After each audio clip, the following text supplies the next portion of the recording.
গণভোট কবে হবে তা নিয়ে রাজনৈতিক দলগুলোর মধ্যে তৈরি হয়েছে তীব্র মতবিরোধ। আর সমাধানে দ্রুতই প্রধান উপদেষ্টা সিদ্ধান্ত নেবেন বলে জানিয়েছেন আইন উপদেষ্টা। বিকেলে রাজধানীর ফরেন সার্ভিস একাডেমিতে এক সংবাদ সম্মেলনে তিনি এসব কথা বলেন। বিস্তারিত জানাচ্ছেন সানি আহমেদ। গণভোট নিয়ে পাল্টাপাল্টি অবস্থানে রয়েছে বিএনপি ও জামায়াতে ইসলামী। এনসিপি ও বিএনপির বিপক্ষে সুযোগ পেলেই খোঁচা মেরে কথা বলছে। বিষয়টি সমাধানে সরকারের উপদেষ্টা মহল অবশেষে এগিয়ে এসেছে।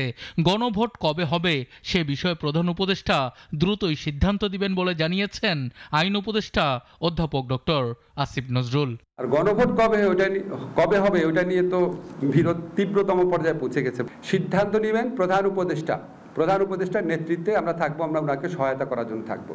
সিদ্ধান্ত এটা কোনো পার্টিকুলার কেউ নেবেন, এটা আপনারা নিশ্চিত থাকেন। এই সিদ্ধান্ত প্রধান উপদেষ্টা নেবেন।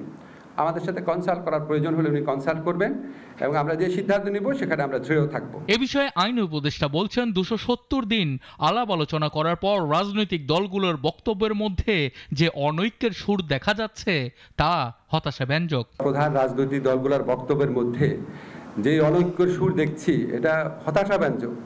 তীব্র বিরোধের মধ্যে কিভাবে সমঝোতার দলিল পাশ হয় এটা খুব দুরূহ একটা চ্যালেঞ্জ আমাদের সামনে এনে দিয়েছে। আইন উপদেষ্টা আরো বলেন, নির্বাচিত সংসদের সংস্কার করার কোনো দায় দায়িত্ব থাকবে না, সব অন্তর্বর্তী সরকারকে করে যেতে হবে। এ তো কোনো বেদবাক্য নয়, সরকার যতটুকু পারে করবে। তো ওনারা যদি এটা না বুঝতে পারেন তাহলে তো এটা আমাদের বলা, ওনাদের আমাদের কিছু শেখানোর নাই। সানি আহমেদ, নাগরিক, ঢাকা। খুব দুঃখজনক।